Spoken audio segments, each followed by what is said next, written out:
I tried to come up with a clever title. You know, sometimes you just got to call it what it is, right? So we're going to look at ADHD, we're going to look at anxiety, we're going to look at depression, what it looks like in kids, okay? We're going to look at some statistics. Why does this matter? Why is it important? And then what role do you guys play as parents? I see maybe some siblings in here too, right? So y'all have a role in this too, working and helping each other and helping your siblings, okay? So let's look at some statistics. Why does this all matter? Why does mental health matter? I guess it's June now. May was Mental Health Awareness Month. So hopefully you guys, this is nothing new, right? You've heard about mental health. Maybe you've struggled with mental health or have family members who have, but it's a real thing. It's not new. It's been around, but it's becoming increasingly popular, not because there are more cases of it, but because it's becoming more and more talked about, right? It's becoming more easily understandable for people, but we're not as afraid of it anymore. And that's a great thing, right? It's a great thing that the church is embracing it, that's helping people walk through this, right? And knowing that there's a psychological side, a spiritual side, an emotional side, right? We want to help people holistically and not isolate it to just one thing, right?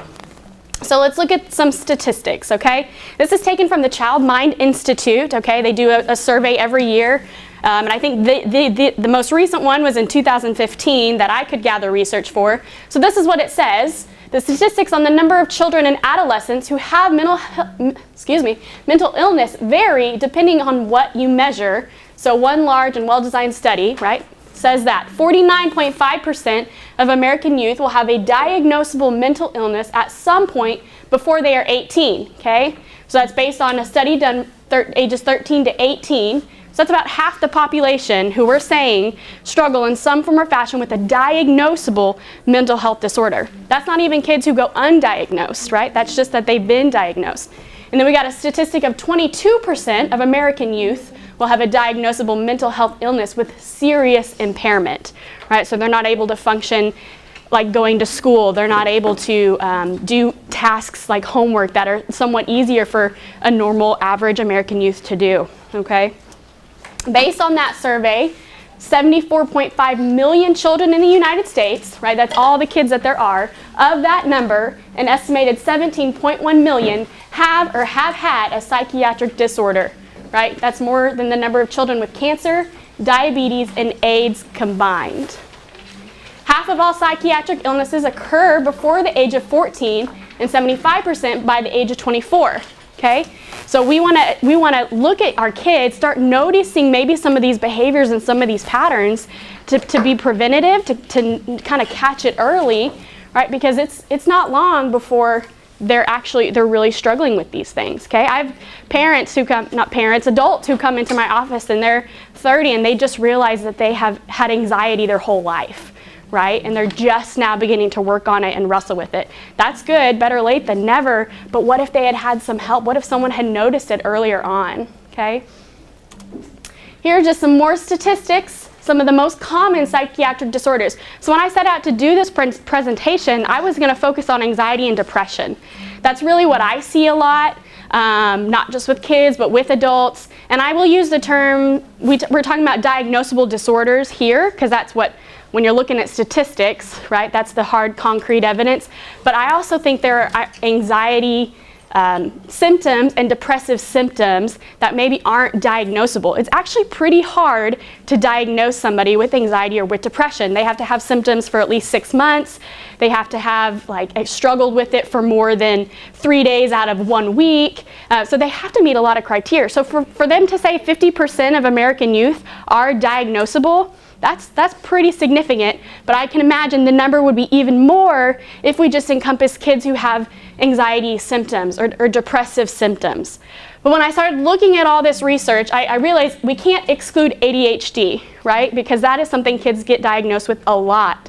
And I think the reason why they don't come in the office very much is because it's seen culturally as just more of a neurobiological, neurochemical disorder, not necessarily something that a counselor, someone in therapy, talk therapy, right, what that's called, is going to help them with. And I think that's an incorrect view. I was talking to one of our other counselors, Eduardo Salazar, Also a really good person to know. He worked with kids for like 10 years when he first started, and he did a lot with ADHD. And what he said to me was ADHD is the most diagnosed, right? It's overdiagnosed, right? Some kids don't even need to be on that medication, and they are. I think we've maybe heard that before.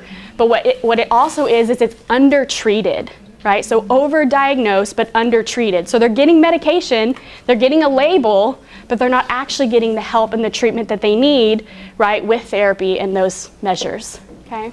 So didn't want to exclude that. We're going to talk about that a little bit, but just know if you got questions, I might have to refer you when it comes to ADHD, because I haven't seen that as much. That's not what I work with as much yet.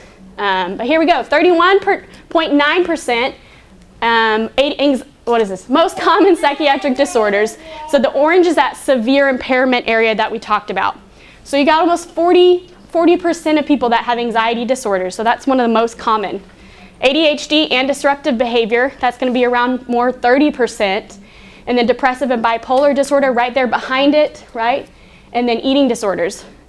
Little low, but that's the fourth most common. Okay? Age of onset, or typical age of onset, median age. So for anxiety disorders, age 6. That's the most common age, meaning some kids even earlier, right, than that. Age 11 is the onset for ADHD and behavior disorders.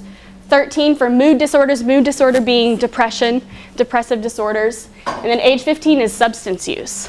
And that's a diagnosable disorder too, addiction. All right?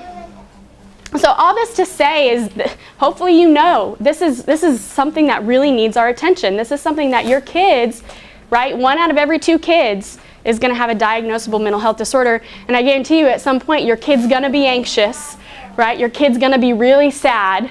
They're going to display an anxious symptom. They're going to display a depressive symptom.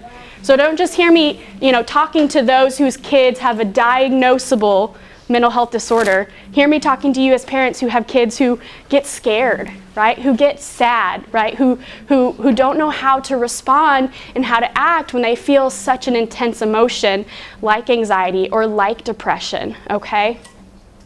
I'm going to backtrack a little bit. In case you can't tell, I'm a little flustered, but I didn't tell y'all about myself. So take all this into consideration. And now hear about me. So I've been counseling for about 4 years now. I have a background with kids because I grew up working in children's ministry, and I was a children's associate pastor for about 3 years before I went off to college. So I love working with kids. And when I wanted to go into counseling, I never thought I wanted to work with kids. I was like, they got to be at least like 16, maybe 18. So I avoided kids for a long time. And then in the past year or so, I started really realizing now's the time when I probably should work with kids, because I'm still under training, right? I still have supervision. I've graduated and I've passed my exam, but there's a 3,000-hour internship for counselors. So it's a long time. So still working on those. So I go to supervision. I have lots of people who pour into me and who help me. So I thought this is the time where if I don't know, I really should know. I really should figure it out and do some training. So as I've been seeing kids, I love it. Kids are awesome. They kind of get it.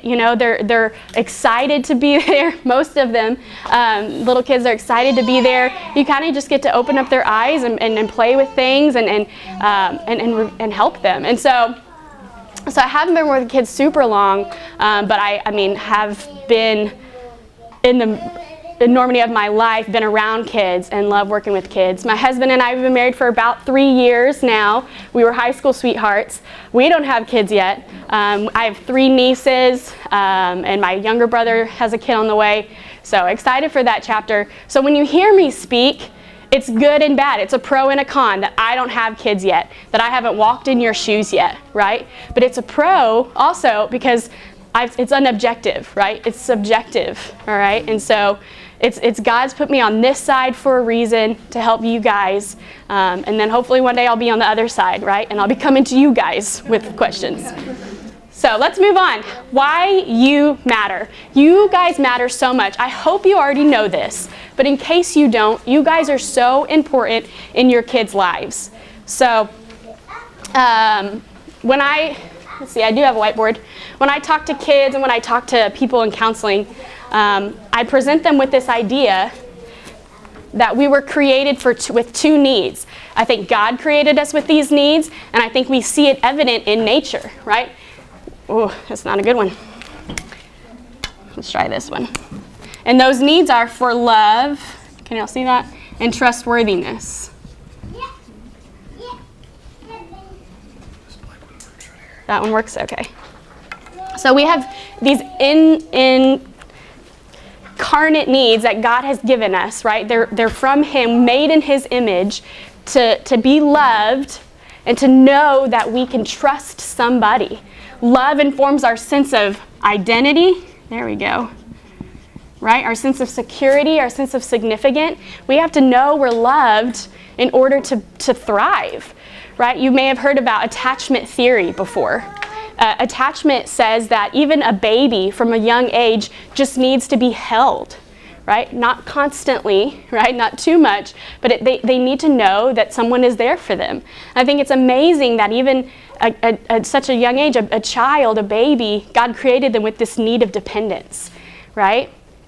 So love informing identity and trustworthiness informs our sense of safety, right? If I know that there's somebody out there that I can trust, then I can have freedom, right? I don't have to worry as much. I can feel free to make mistakes. I can try and fail, knowing it's going to be okay, right? Because mom or dad or grandpa or grandma is there for me, right?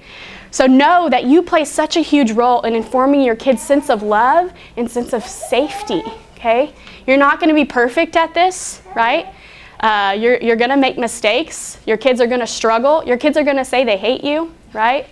They're not going to mean it in those moments, but they're going to say it, okay? But what they're looking for is a sense of meaning. They're looking for a sense of who am I in this world? And they're looking to you to answer those questions, okay? And safety is important because they're going to have questions, right? And they need somebody, they need you to go to be able to ask those questions. So when you're thinking about your role, when you're thinking about yourself, I think that there are some key things that you need to know and you need to help your kids know, what your child needs to know, okay? And those are that you love Jesus. First and foremost, above everything else, you can get everything else wrong, right?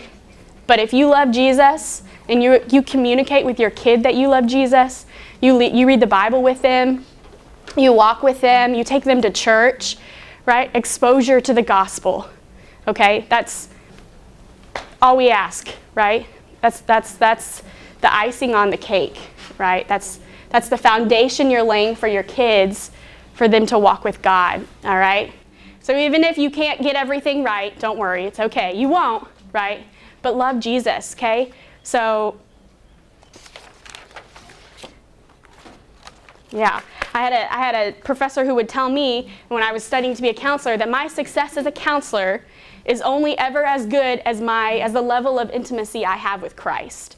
So basically, it's not about how good I am, it's not about how much I study, but it's about how much I love Jesus. And I think the same can be said about parents, right? It's not about how well your kids behave, it's not about how smart they are, it's not about how many friends they have or how good they are at sports, right? But you're being a good parent, you're being a good model for them if you love Jesus, okay? So remember that as we walk through all this. Your kid needs to know that they matter. Your kid wants to make a difference in this world, right? That little lemonade stand that they did where they, 5 cents, and you're thinking, they're not getting anywhere, maybe you can buy some bubble gum after this, right? But they believe that they are making a difference, right? They believe that they are going to change the world, okay? And so we have to instill that desire in them, let them know that they have significance, that they can make a difference, and that it can thrive. One of my favorite books, the only parenting book I've read thus far in my life, but it is very good. I really like it a lot. It's called Never Say No, okay? It's by Mark and Jan Foreman. They're pastor and his wife in California. I don't know if anyone's familiar with the band Switchfoot. Okay, couple hands. So these are John and Tim Foreman, the lead singer and guitar player of Switchfoot. They're their parents. Okay, they're his parents. His dad's a pastor. And so they wrote this book about how to raise brave kids. And I love the book because it's not really about the kids. It's about the parents, right? And it's about your spiritual walk. And I think that just goes to show when we focus on others, in any context, when we focus too much on other people, right, the real work isn't being done. It's what we need. We need to focus on ourselves, right? So your kids matter, okay? Your kids need to know that they're loved, right? Obvious, okay? That's this point right here. Your kids need to know that you love them, okay? That God loves them. And even if that kid at school or that teacher at school is mean, right, they are still loved. They still have value. They have worth, okay? And then that they can trust you. How do you know if you're trustworthy? Your kid comes to you with questions, right? Even if it's embarrassing, even if they, are kind of afraid to ask, right? I was that kid. I didn't really get embarrassed easily, and I think I probably more or less embarrassed my mom by asking the questions I asked, right?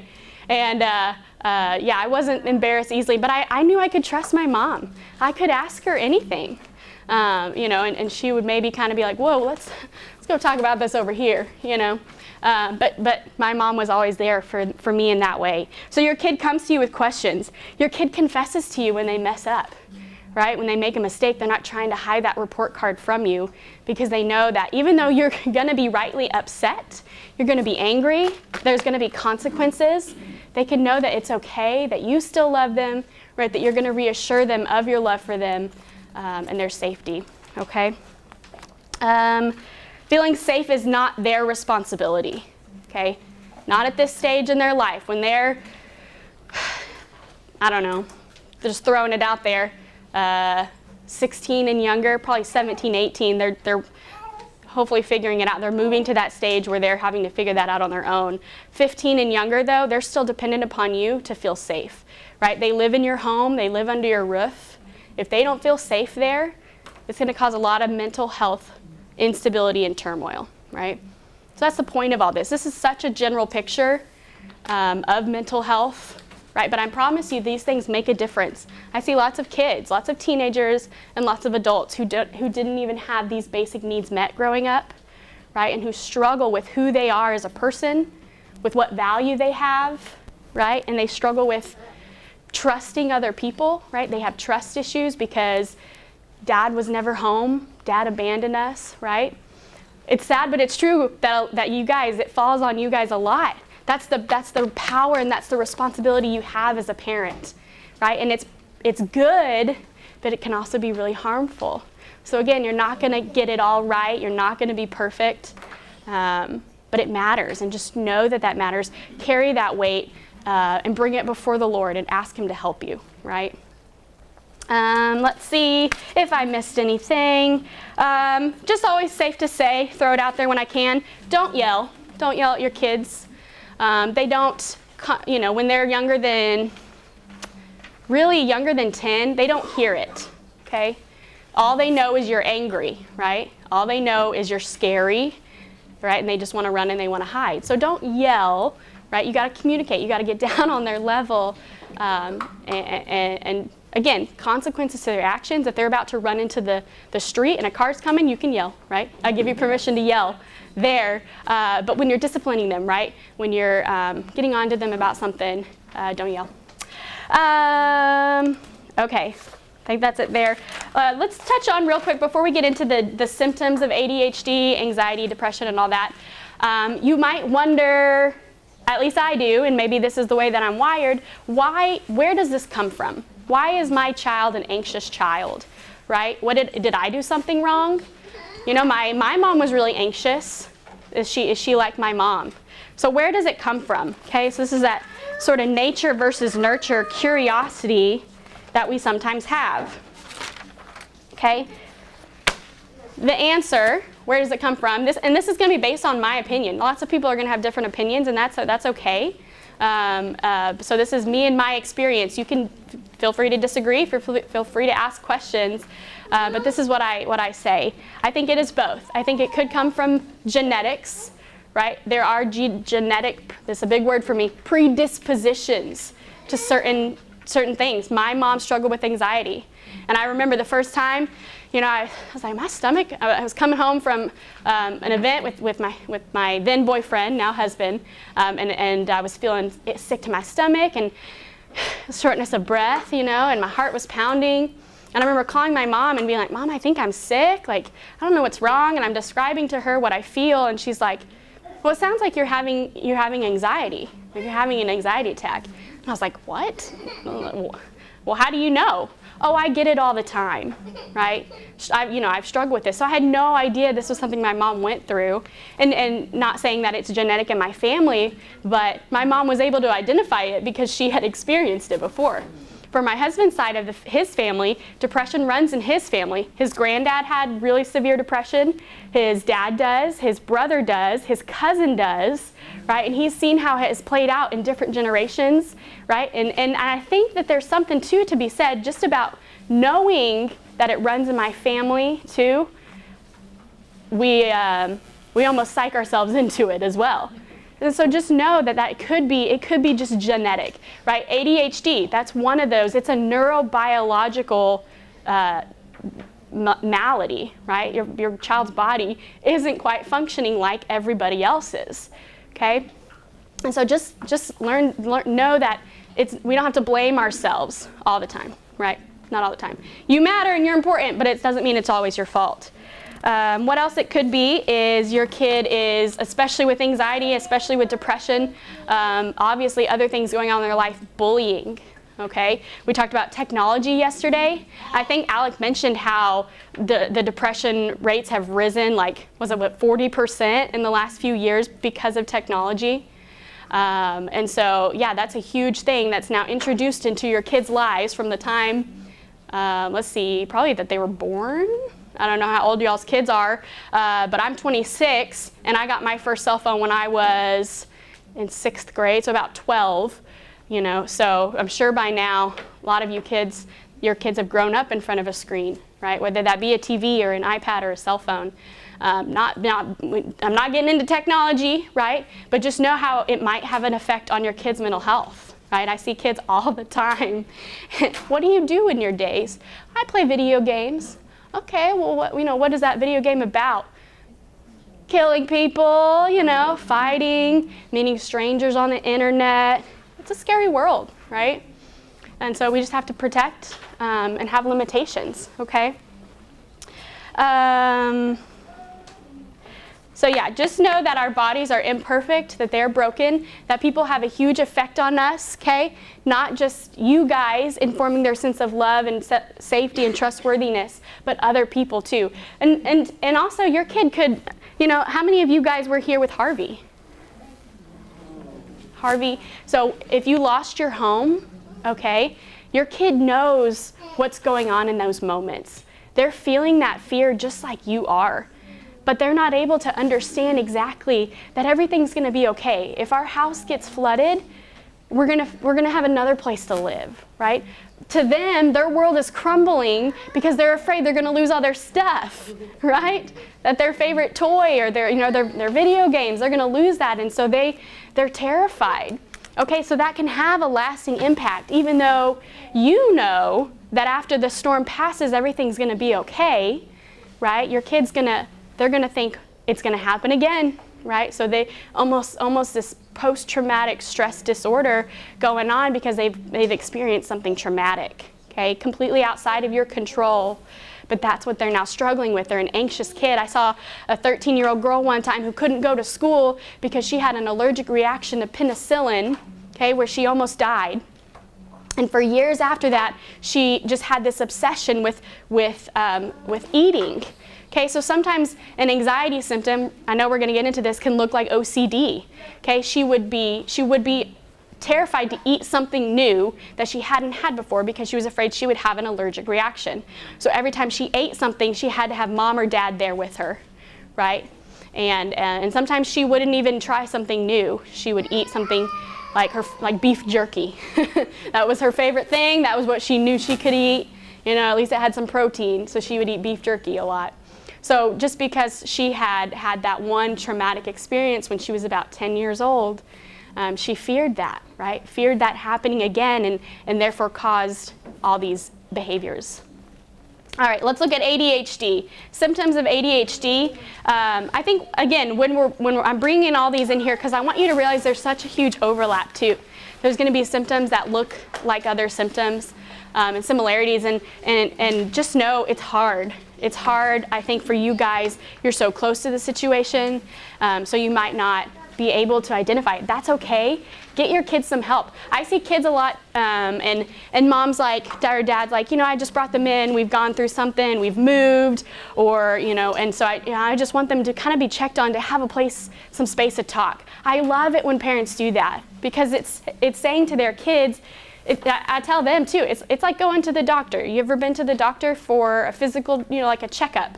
They're gonna check your ears. They're gonna check your nose, right? They're gonna take your temperature and check this thing, right? They put that thing in your arm, blood pressure. Thank you. So it's like that. It's kind of like going to the doctor for a physical checkup, but you're getting like a mental health checkup. So that they kind of understand. They're like, oh, okay, that makes sense. But that's just as important too sometimes. Because what you may not be seeing are some of these symptoms that someone who's trained can put together and realize, I think that they're really struggling. I think that they might need some more attention. And hopefully that person, that therapist, that counselor, that psychiatrist is going to partner with you as the parent to really help them in their life. All right, so ADHD, we got self-focused behavior, interrupting, trouble waiting their turn, emotional turmoil, fidgetiness, problems playing quietly, not being able to finish a task, not being able to focus on something for long, avoiding things that need a lot of effort, that take a lot of effort, making mistakes, and just getting caught and lost in a daydream, okay? So I think there is another page. And so you can read these, you can see those on your paper. So just be aware. And of course, you got a 5-year-old, they're gonna get fidgety, right? They're gonna interrupt you. So just because they have one of these symptoms doesn't mean they have ADHD. Again, it's over-medicated, right? It's over-diagnosed because I think a lot of people, their kids, they just want them to behave, okay? And there's something to be said about that too. I know that you want your kids to behave because I have parents, when they bring their kids in, that's what they're saying. They're crazy, they're all over the place. They're not listening to me, they're disrespectful. And that's not good. Don't hear me out, hear me out. But I don't want to fix your kid's behavior, right? Because those are just symptoms, okay? Your kid is responding the way that they're responding because they don't know how to handle maybe the anger that they feel, the sadness that they feel, the confusion that they feel, okay? So they respond with these different types of behaviors, or, right, again, ADHD is genetic, okay? It's neurobiological. And so it's a bigger problem than just the way that they're behaving. It's getting down to the root of it, the core of it, and understanding how you can meet some of those deeper needs, right? And help them just feel a little more at peace. All right, so that's ADHD. We're not going to sit there very long, but if you have questions, let me know. Anxiety. So this is a big one. I think most common what I would probably see in the younger kids that come to my office, because again, age 6 is the median onset of this. And kids don't know how, they feel fear because it's a big world, right? It's scary things happen. And I think more and more so we see this. And so anxiety happens a lot. There's a really good podcast that I found recently, and it's called Parenting Survival Podcast, which sounds very generic, but she is a mom of three anxious kids. She was an anxious kid, and she has like 3 kids who she calls anxious kids. So she's a therapist. So she created this podcast and talks all about how to help your anxious kid. And she's got resources online, and she's got she's got this, I wanted to print it and I forgot, but kind of like a questionnaire, right, for symptoms of your kid, right? Do they meet the criteria to be considered an anxious kid? And you can find these online for depression and for ADHD as well. But so anyway, so good podcast. She makes it very clear on how can you recognize it, how can you help, what should you avoid, and she's very good at it. So check that out if you think you have an anxious kid, and here's how you can know, right? Lots of things with anxiety. So physical symptoms, tantrums, refusing to go to school, Meltdowns about clothing, hair, shoes, socks. Meltdowns about homework, okay? Difficulties with transition, right? So going from home to school, going from playing my toys to going to bed, right? They have difficulties with that. They panic. Difficulty, there we go, settling down for bed. Complains of headache or stomach ache with no medical reason. You guys probably know this. When you're anxious, when you're nervous, right? You're a nervous flyer and you're about to go on a trip. Whose stomach gets upset? Yes, so it's the same with kids, right? It's my head hurts, my stomach hurts.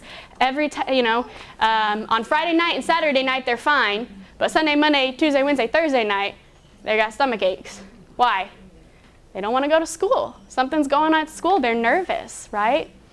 So they won't use the restroom at home. This is, again, where those kind of OCD tendencies come in, okay, where it can kind of look like they have these ritualistic or avoidant behaviors.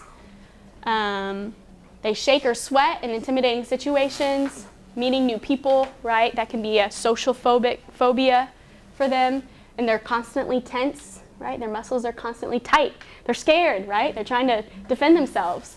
Or they have trouble falling or staying asleep, sleeping in their own bed, right? Staying in their own bed. Emotional symptoms, crying, they're very sensitive, okay? They're grouchy or angry for no reason, afraid of making minor mistakes, test anxiety, panic attacks, right? Or the fear of having one, right? My friend who had the penicillin reaction, she was afraid of having another one, right? So she would have these anxiety, these panic attacks, right? Because she was afraid of having an attack, right? So our mind is powerful and dangerous, okay? Worries about things, is worried or afraid during daycare or school drop-offs, has frequent nightmares, obsessive thoughts, or compulsive behaviors. I had a girl who was about 7 or 8, and one day when she was home from school, I don't know if she was sick or something, but her next door neighbor died, an elderly lady, and she died, and the ambulance was there. And so after that, she didn't want to go back to school. She was sick again. She was always wanting to stay home. And so in her mind, she thought if she left, something could happen to Mom, right? So when I'm not home, something bad could happen, because she thought that's just how it worked in her brain. When she would have been at school and her neighbor would have passed away, so she can't leave now because something could happen to Mom, okay? What else? We got behavioral symptoms, right? What do they do? Again, this is the things that we're seeing, you're recognizing a lot, but they're asking what if constantly, what if the plane crashes, or what if, my seatbelt doesn't work, what if the dog next door gets out, right? So they're afraid. They're wanting to know what they should do if certain things happen. We do that too, though, right? I mean, you guys, I know you can identify with this, but it just looks different when they're little, okay? Avoid certain class activities, remain silent when they're expected to do with others, probably be with others, right? Again, it's a social phobia.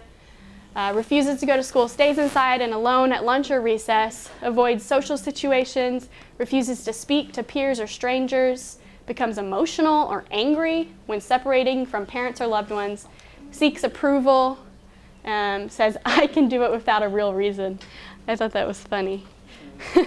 Not something I've seen, but that was listed as one of the symptoms, but I think it makes sense, right? If they're afraid, then they gotta encourage themselves. I can do it, I can do it, I can do it. Or they're either that or they're trying to kind of prove themselves, right? You're doing the dishes at home or something, and they're, I can do it, I can do it. They're seeking approval, they're seeking attention, okay? So that's anxiety. That's a big overall, big overarching picture of what it could look like in your kids' lives. Okay, so if you start to see some of these patterns, okay, don't, hear me out. I wouldn't say freak out when your kid one day doesn't want to go to school, right? But if you see this pattern, right, if you see some things, don't ignore it. Don't just don't just pass it off and say it's a phase. They'll grow out of it. Don't punish your children for their anxiety either, right? I think that's gonna make it worse, or it's gonna cause them to just want to hide it. They're not gonna feel safe, right? So they're gonna continue to feel what they feel, but mask it, okay? Because they don't feel like they can be who they are with you, right? What kids want is they want to be who they are and they want to be accepted for who they are. Okay, so we don't want to encourage our kids to feel like they have to hide who they are. All right, keep on going. Depression, okay, physical symptoms. Again, depression's going to set in typically later in life. If depression sets in when they're younger, okay, I'm not saying it's impossible that they've experienced something that's caused them to feel that way, but I think kids are pretty resilient, Their dog dying is going to make them feel really sad for a while, right? But after about a week or two, they'll be fine, typically, right? Being sensitive here. But most of the time, when we see depression in younger kids under the age of 7 or 8, they're mimicking their parents, right?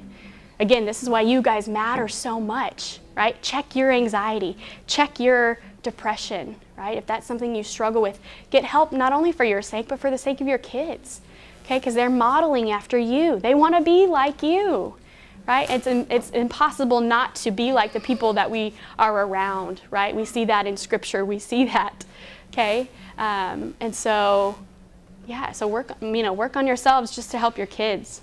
Physical symptoms of depression: decreased interest in activities or inability to enjoy previously favorite activities, okay? Low energy to the point of shutting down, frequent complaints of physical issues, again, the headache, the stomach ache, right? When we're just sad, when we're feeling so hard on ourselves, this is what, it'll affect us on a physical level. Not able to concentrate, major changes in eating or sleeping patterns, so they're eating too much, right? Or not eating enough, sleeping too much, or not sleeping enough, not staying asleep through the night, okay? Emotional symptoms: sadness, crying, hopelessness, right? Maybe I have no friends, right? Nobody likes me, right? They're struggling. They really got something going on, right?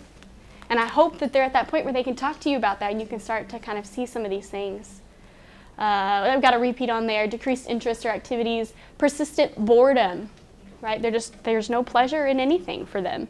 They're not enjoying the things that they used to go enjoy, right? Low energy to the point of shutting down, low sense of self-worth, unnecessary guilt. So they feel bad for things they didn't even do, right? It was sister who knocked down the lamp, but I'm so sorry, Mom, I'm so sorry. You weren't even in the room, So unnecessary guilt. Extreme sensitivity to rejection or failure, increased irritability, anger or hostility, and then desire to miss school. So again, avoidant behaviors, right? Sensitivity. That happens when they're anxious. That happens if they're hyperactive, maybe. And so these all kind of overlap. It's hard to see. I'm sure it might be hard to pinpoint what it is. So it's okay to ask for help, right? It's okay to seek help to help your kids. Okay, and I think, behaviors, here we go. Difficulty with relationships, behavior problems at school, sudden decrease in grades. That's typically, again, when they end up in my office, right? Grades have dropped, right? They're acting up at school. They're skipping school, right? Maybe there's this teenage years, okay? That's when the parents are bringing them in and asking out, reaching out, saying something's going on, okay? And then we got talks or efforts to run away from home, thoughts or expressions of suicide and self-harm, right? Suicide is the second leading cause of death. Second leading cause of death among teenagers now, okay? So. Suicide was? Yeah. Is that what I said? I think, yeah. Yeah, suicide, second leading cause of death. Okay, so not things we want to ignore, things we want to help our kids work through. So what can you do? What can you do as a parent? Your kid has got anxiousness, for whatever reason why they ended up where they are. How can you help them work through it? How can you help them overcome it and experience joy again, right? And peace. Okay, so here we go. 7 things. 1, communicate. Talk to your kids about what they're feeling, okay? Whatever age they are, whether they're 2 or 3, when can kids talk? 3? They have feelings when they're 2, but it's a little hard to talk to them. But do be with them, right? But yeah, when they're 4, when they're 5, right? They've got lots of feelings, okay? And then even when they're older and they're teenagers and they don't want to talk to you about what they're feeling, find ways to be creative about that. Okay, find ways to take them out to lunch, right? And just sit with them. Hey, how's it going? How's life? right? Ask good questions. Don't ask, what'd you do how was your day, right? Good, fine, right? Get creative with these questions, okay? Ask them, what friend of yours was your favorite today? Sometimes I'll ask kids a lot. It reveals a lot about what they're looking for in friends, right? Or what they're not having in their friends, what they're lacking, okay? So I communicate with them about their feelings, ask good questions, on a consistent basis, right? Not just when they're getting in trouble, not just when you get that report card, okay? But often, talk to them often. Validate. So that, again, this goes back to if they're feeling anxious or they're feeling sad or they're feeling angry, right? We don't always want to go straight to punishing them, right? Without any clear cause or reason, right? Your kid is not going to bed, or they're kind of going to bed and then they're coming to your bed, right? Go to bed, come back to your bed, and you've got this permanent pattern of this. And I know you mean well when you want to just say, hey, if you come to bed again tonight, if you get out of your bed, then there are consequences, right? You mean well when you do that, but all they hear is, when I'm scared, I can't go to mom or dad, right?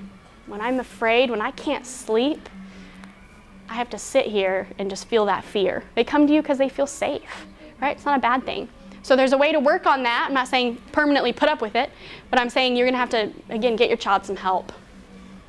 So validate how they feel, and in doing that, and in the communicating, speak truth, right? So even though they feel this way, even though they think they have no friends and they're not cool, right? They're not good enough for the team, or they're going to fail that test, right? Even though they feel that way, encourage them. Speak truth over them, right? Open up the Bible with them.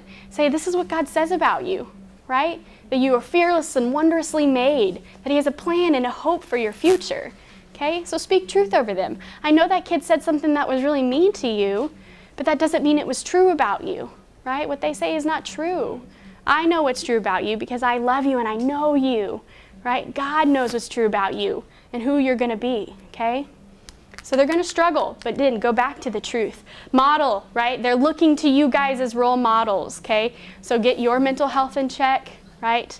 Go to counseling when you need to go. Let them see you, okay? Being responsible for your emotions, right? Not bursting out in anger, okay? When your kid does that, they've typically seen someone else do that, okay?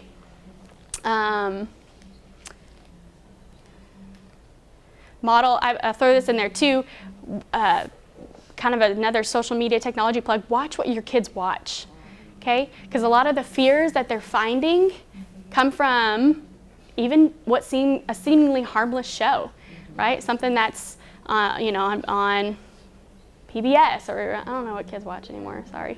But something that's on TV, Paw Patrol, okay, there we go, I know Paw Patrol. My niece loves Paw Patrol, right? So maybe it's just something that happened on that show that they're afraid it's going to happen in their own life. Trailers, right? I hate horror trailers. It scares me, right? It scares me to death. So I can imagine what an anxious 6-year-old might feel when they see something like that. I have kids come into my office and they're like, do you know who Annabelle is? I'm like, Annabelle. Yeah, I've heard of Annabelle. Chucky. You know who Chucky is? I'm afraid Chucky's in my room all the time. It's very real. It's very real to them, okay? Because again, they're too young. They can't exactly separate it. Again, I can't always separate it. I'm afraid someone's in my room at night. So yeah, watch what your kids watch. YouTube, right? It's out there on YouTube. And so just be careful. Okay, even the news. I heard a story about parents who would watch the news in the morning, and their younger daughter was in the room, and she would get so afraid to go off to school after that, because she would hear about so-and-so with a gun that's out, so-and-so that died 3 hours away, that tried a robbery, someone that broke into their house. So even something that seems harmless like the news can be scaring them. Research. So do your research. If you think you have an anxious kid or a depressed kid, research it yourselves. Learn more about it. You're here, so there you go. you've kind of gained some more information, hopefully, from this. But yeah, and then just reach out, right? I think enlist help. That's the next one. Doesn't have to be a therapist. Maybe there's someone that you know who either they were an anxious kid, right, or they've struggled with depression. Let your kid meet them. Let them ask them some questions, right? Or maybe it's an older kid who has struggled, okay? Or just even another kid in their class, right? You met a mom somewhere and your kids have sort of these same behaviors. So maybe get them together and let them talk. Hey, I feel that way too. I'm afraid to go to school sometimes too, right? They need to know that they're not alone, okay? That someone else feels the way that they feel sometimes. And I hope that's going to help them both, right? Well, let's go. We can do it together, right? So enlist help. And then be patient. Because again, you can do everything right and your kid will still struggle.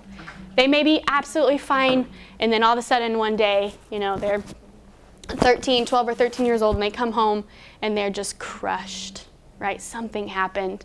They may not be ready to talk about it, right? But they're different. Right? I hear that a lot too. My kid is not who they used to be, right? Be patient. Help them work through that. Be with them, right? Encourage them, speak truth to them, validate them. But just know that it might take a long time. It might take forever, right? Something they're still struggling with.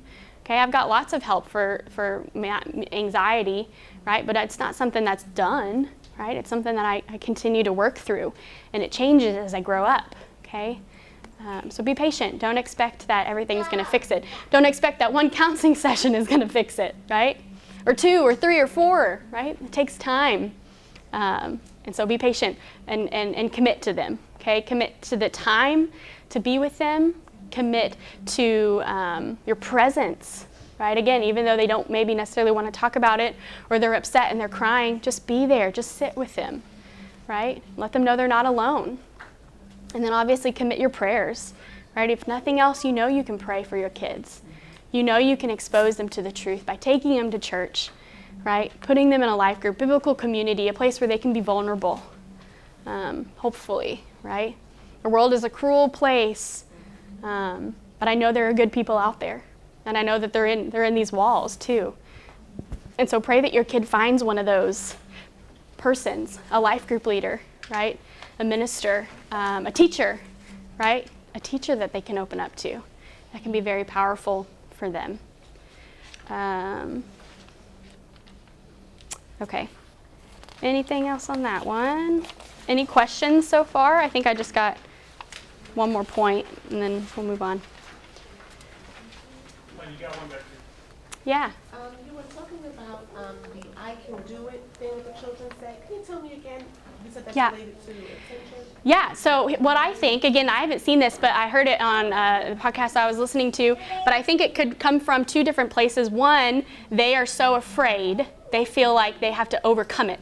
So what they're doing is I can do it, I can face this fear, so they're just having to encourage themselves out loud, right, to be able to do what they are afraid of doing, right? I can do it. You're going to school, I can do it, I can do it. So again, they're just motivating themselves. Or 2, they're seeking approval, they're seeking attention, they're seeking validation, right? So when there's a task that's at hand, it could be, even if it's something that is not their responsibility, right? Like picking up a sibling's toys. Hey, Johnny, pick up the toys. Well, Sally's over here and she's like, I can do it. No, Johnny needs to pick up his toys, but Sally is seeking approval. She's seeking attention, right? And she thinks she's learned that if I do something for mom and dad, for teacher, whoever, then they're happy with me, right? So that's where I think that kind of comes from. Thank you. You're welcome. I'm sorry, another question. Yeah. You mentioned something about the devices that the children use and how it affects them. Technology? Yes. Devices? Yes. Yeah, so I think in a lot of ways technology affects a kid. So I'm just trying to think of how to summarize it. So your kid is going to be exposed to things that they're not supposed to be exposed to, right, at that age. And again, that's something scary, right, just a trailer that pops up. And so Five Nights at Freddy's, y'all heard of that? It's a game. It's like the scary game where things just pop up out at you, and there's like 20 different versions of it or something. My nieces, they don't even have this game. They don't have the game, but they watch YouTube videos of other kids playing this game. I don't get it. I don't get it. Right? But that's what they're doing. They're being exposed to these things that's scaring them, right? And so, so they're afraid. Or they're just, social media and technology being consumed by that is causing them to compare themselves, right? And to feel, I think this may be teenagers, just feel depressed, right? Because I don't have what this person has. I don't get to go on vacation like Mackenzie over here, right? And her perfect family, right? Is that what you were looking for? That was good too, but it was No? it all was good. Okay. But specifically, was saying that when there excessive usage of devices, what can happen mental. Yeah, well, yeah, absolutely. I think when we were listening to the technology thing yesterday, the average preschooler is exposed to a screen for 30 hours on average a week, right? So on a neurodevelopmental level, realize this is affecting your kids' inability to be creative, right? Inability to problem solve, inability to when they feel bored, right? They don't know what to do except find a screen, all right? And so that's going to affect. We don't even know. Society doesn't even know. We're doing a giant social experiment on your kids. So I hope you're okay with that. Any suggestions on how do we fix that? I mean, it's almost like a way of life, you know? Yeah. I'm sure everybody hates it. I know I do, but I don't really know how to fix it. I would have a ton of suggestions, but what I want to ask instead is that, do we have a handout from Alec from yesterday? No, you didn't ask one out. We have a recording of it. We have a recording of of it? Yeah, so he did one on technology yesterday and had lots. There's a good book, Tech Wise Family by Andy Crouch. Because I think to do your question justice would take a long time. And it's a great question, but yeah. Can we get the recording? Is there any MP3 download of it or something? Just a second, I'll talk to the whole group about getting your information. Thank you. And we'll get some of that. I appreciate it. Okay. Okay, let me share one more thing, guys. And this is just, again, back to the power that a parent can have. So when I was, born, I never knew my real father. I never had my mom got pregnant and got scared and left. And I was actually put up for adoption. So she, on the night I was born, had to take me home for the weekend. They said you could put her in an orphanage for 2 days and then she'll be put with her foster family, adoptive family, or you can take her home until Monday. My mom decided to take me home, and the night before she was supposed to take me to the adoption center, she decided to keep me, okay? But I grew up with 2 brothers who had biological fathers. So we all have different dads. And so I grew up, my earliest memories are of knowing I don't have a dad and it's not fair, right? That was sort of my story from a young age. And we're not going to get into brokenness in families. I will note, though, it's going to affect your kids. So just know that. Get them some help, okay? But that was sort of my big struggle. And my mom would always say, go to the bathroom and read on the wall. What does it say? And she had a little frame that had the Serenity Prayer. So that was my earliest exposure to trusting God. But what happened when I was 4 years old was a man came into my mom's life who started to date my mom. And I latched on to him, right? I was 4 years old. All I knew was he was a male, right? He was with my mom, and he made me feel safe. He was funny, right? I loved to be with him. So probably not long.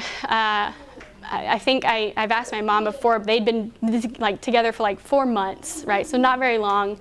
And I was riding in the car with him, just me by myself. And I don't remember this. I wish so bad I could, but my dad has told me about it. And I'm looking out the window, and I asked him, will you be my dad, right? It's too early. I get emotional every time I say this story, but the power he had, right? He could have said, your mom and I, we've only been together 4 months. I don't know what's going to happen, right? I love you, though. We're going to have fun, right? He could have said that. He could have said, your dad, I'm not your dad. I'm sorry. You have a real dad somewhere out there, right? He could have said that. And that would have been rational, right? That probably would have been a maybe a good thing to say to that kid, that little girl. But what he said, I think, changed my life. I know it changed my life. But what he said was, gosh, I'm always crying. You do what I do. You get emotional. But what he said to me was, so I said, hey, will you be my dad? And he said, on one condition, it's forever, right? It's so funny because my mom, I look back on my life and my story. They got married when I was 13. They're still together today. And I've asked my mom, did you feel like you had to stay with him, right? Like, because I pretty much claimed him. And she said, sometimes, right? But of course, God is sovereign and had a plan. But I think, guys, that guy made me feel safe. And my mom was a great mom too, don't get me wrong. But this is just something that happens, something kids desire. And so he made me feel safe, he made me feel loved, okay? And it made a powerful impact. Later, when I was in 8th grade, he led me back to the Lord, right? Back to church, right? I think I'm here where I am today, so much and so because of him, and because of my mom, and because of the grace of God, right? So know the power that you guys have, the difference that you can make in your kid's life just by saying something like that, right? It's forever, right? What we have. It may not be perfect, right? But I'm gonna love you, right? I'm gonna be here for you when you have questions, when you feel scared. And that's gonna speak to them, right? It's gonna change their life, okay?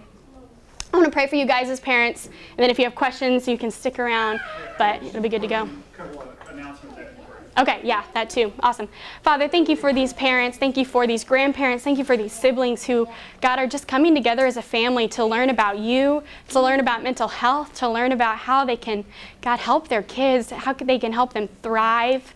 God, I pray for their own lives personally, God, whether they're struggling with something, that they get the help that they need, God, that they turn to you, that they find someone in their life that they can trust, God, that they know that they're loved, God, by you and have a hope and a future for them. Lord, be with them as a family. I pray for them to just to speak truth to one another, to encourage one another, and to walk in that truth. God, to dispel fear, God, to overcome grief, God, because there's joy in you, there's joy in the gospel. We thank you for being a God who loves us, who sent his son for us, and covers us with your love and with your grace. It's in your name I pray. Amen. Amen. All right.